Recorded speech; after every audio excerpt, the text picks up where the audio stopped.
तर स्वागत आपलं सर्वांचं आजच्या एका नवीन व्हिडिओमध्ये. तर बघा, IPPB India post payment bank जे आहे ते ज्याला आपण पोस्ट बँक म्हणतो, त्याबद्दल जे आहे ते भरपूर नागरिकांना आणि भरपूर जे काही महिलांना प्रश्न आहे. कारण आपल्या भारतातील, महाराष्ट्रातील भरपूर नागरिकांनी मोठ्या प्रमाणामध्ये आयपीपीबी इंडिया पोस्ट पेमेंट बँकचे जे काही अकाउंट आहे ते 1 ते 2 वर्षामध्ये काढलेले आहे. अकाउंट तर काढलेले आहे, पण ते अकाउंट त्यांनी कशासाठी काढले, मूळ उद्देश त्यांचा काय होता, त्याचप्रमाणे हे अकाउंट काढण्याचा फायदा काय आहे. सर्वात मोठा फायदा सुद्धा या ठिकाणी हे अकाउंट काढण्याचा आहे आणि त्यासाठीच भरपूर नागरिकांनी अकाउंट काढलेले आहे. त्याचप्रमाणे ह्या अकाउंट मागे नुकसान काय आहे, नुकसान तुम्हाला काय होऊ शकते, या दोन्ही प्रश्नाचं उत्तर मी तुम्हाला या व्हिडिओमध्ये देणार आहे. आणि हे कोणी अकाउंट काढायचे किंवा कोणी नाही काढायचे याचे उत्तर सुद्धा मी तुम्हाला व्हिडिओमध्ये देणार आहे.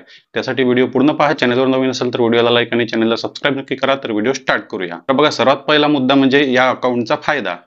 हे अकाउंट नागरिकांनी कशासाठी काढले, कशामुळे काढले? कारण ऑलरेडी नागरिकांजवळ, जे महिलांजवळ ऑलरेडी त्यांचे state bank of India, bank of India आणि वेगवेगळ्या बँकेचे अकाउंट असून सुद्धा नागरिकांनी या पोस्ट बँकचं अकाउंट का काढलं, त्यांना का फायदा मिळाला? तर बघा, त्याचं महत्वाचं कारण आहे, सर्वात महत्वाचं कारण आहे डीबीटी, म्हणजे डायरेक्ट बेनिफिट ट्रान्सफर. जे काही मुख्यमंत्री माझी लाडकी बहीण योजना आहे किंवा वेगवेगळ्या माध्यमातून महिलांना, नागरिकांना किंवा शिक्षण घेणाऱ्या मुलांना वेगवेगळ्या योजनेचा जेव्हा फायदा मिळतो, त्यांच्या खात्यामध्ये जेव्हा पैसे जमा होतात, तर त्यामागे सर्वात महत्वाचं रिझन असते डीबीटी. डीबीटी म्हणजे डायरेक्ट बेनिफिट ट्रान्सफर. डीबीटीच्या मदतीने जे आहे ते वेगवेगळ्या योजनांचे पैसे नागरिकांच्या, महिलांच्या खात्यामध्ये जमा केले जातात. आता या डीबीटी मध्ये काय असते? डीबीटी मध्ये असते गव्हर्नमेंटच्या वेबसाईटवर जे काही केंद्र सरकार, राज्य सरकारचं पोर्टल आहे, त्यांची वेबसाईट आहे, त्यांच्या वेबसाईटवर तुमची बँक आणि तुमचं आधार कार्ड हे त्या ठिकाणी जे आहे ते लिंक असते. ते त्या ठिकाणी लिंक असल्यानंतरच तुमच्या खात्यामध्ये जे आहे ते पैसे ट्रान्सफर होतात. बँकेमध्ये आधार केवायसी आणि आधार डीबीटी हे वेगळं आहे. त्या टॉपिकवर सुद्धा मी व्हिडिओ बनवलेला आहे की डीबीटी आणि केवायसी मध्ये काय फरक आहे. तो व्हिडिओ सुद्धा तुम्ही पाहू शकता. तर पोस्ट बँक मध्ये काय होते, महत्वाचा विषय, पोस्ट बँक मध्ये तुमचे डीबीटी ऑटोमॅटिकच जे आहे ते ऍक्टिव्हेट केल्या जाते. आता यांनी पोस्ट बँकचं अकाउंट का काढलं, भरपूर नागरिकांनी पोस्ट बँकचं अकाउंट का काढलं, कशासाठी काढलं? कारण त्यांचं जुन्या बँकेमध्ये हे डीबीटी ऍक्टिव्ह नव्हतं.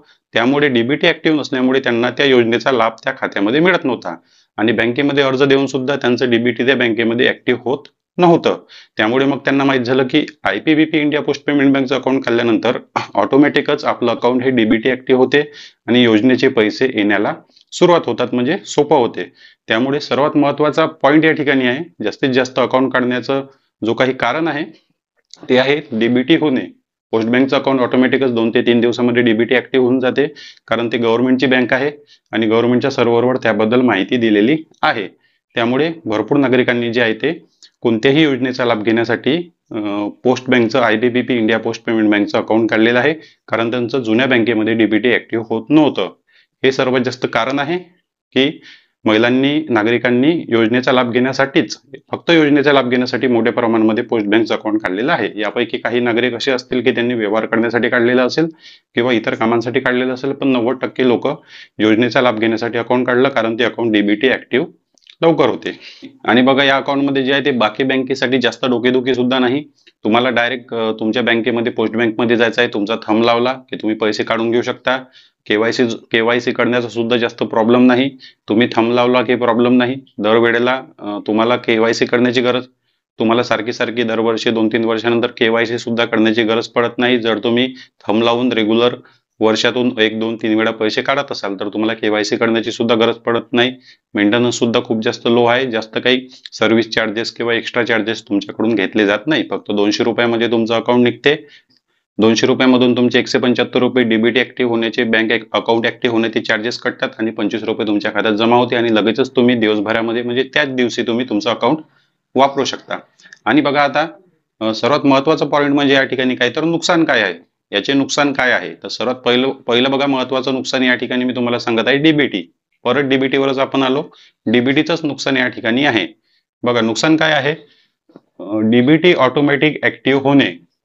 सरकारी पोर्टलवर पोस्ट बँकेकडून डीबीटी ऑटोमॅटिक ऍक्टिव्ह होणे हे सर्वात मोठं नुकसान आहे.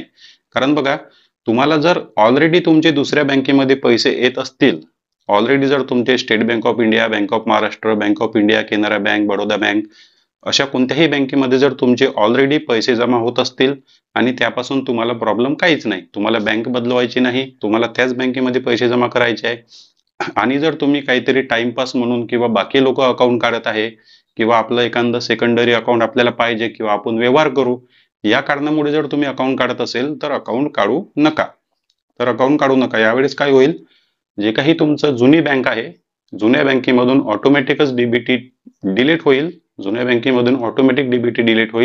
आणि पोस्ट बँकमध्ये ऑटोमॅटिक डीबीटी तुमची ट्रान्सफर होईल आणि पोस्ट बँकमध्ये ऑटोमॅटिक तुमची डीबीटी जे आहे ते ट्रान्सफर होऊन जाईल. त्यामुळे बघा, मग तुम्ही म्हणाल की आता आमचे त्या बँकेमधून योजनेचे पैसे बंद झाले, या बँकेमध्ये सुरू झाले, मग या बँकेमध्ये आम्हाला पाहिजे नव्हते, आम्हाला जुन्याच बँकेमध्ये पाहिजे होते. मग हे तुमचं नुकसान झालं. परत तुम्हाला पोस्ट बँकमधून डीबीटी त्या बँकेमध्ये ट्रान्सफर करावं लागेल. मग पेपर वर्क आहे, जे काही प्रोसेस आहे ते तुम्हाला पूर्ण करावी लागेल. तर बघा, ऑलरेडी जर तुमचे त्या जुन्या बँकेमध्ये योजनेचे पैसे येत असेल तर पोस्ट बँकचं अकाउंट काढू नका. जर तुम्हाला वाटते की आम्हाला व्यवहार करायचे आणि डीबीटीचे पैसे जरी त्या खात्यामध्ये आले तरी फरक पडत नाही, तर तुम्ही पोस्ट बँकचं अकाउंट काढू शकता. त्याचप्रमाणे या जे काही अकाउंट तुम्ही काढता यामध्ये तुम्हाला एटीएम कार्ड मिळत नाही.